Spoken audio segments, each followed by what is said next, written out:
How to use industrial machine. First, you have to on the switch. Then you have to on it, set it, then open the door. Then you can put the amount of clothes you want to wash. After putting the clothes, you close the door. Once you close the door, you reset it and set the water to the normal liter you want to use. Then you set the heat if you want to use the heat. In case you don't want to use the heat, you can leave it. Then you put detergent. You can see.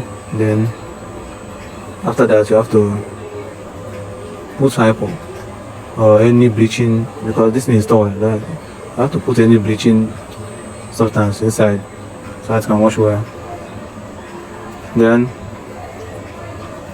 after that, you will leave it to full. Now you can see the water have bleached. Then you can press it wash, and then you can leave it some minutes.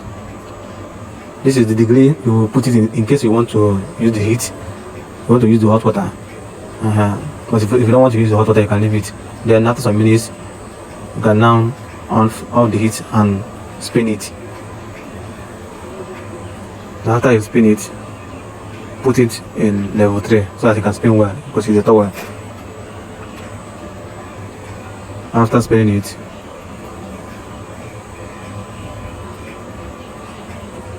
you can see the thing, it has spin already. Then you have to dry it, because it has 3 in 1. It uses hot water, drying and washing. Then you have to on the dryer by pressing the dryer button. Then you can see it has started rotating. Then after, your towel is ready. It is now dry.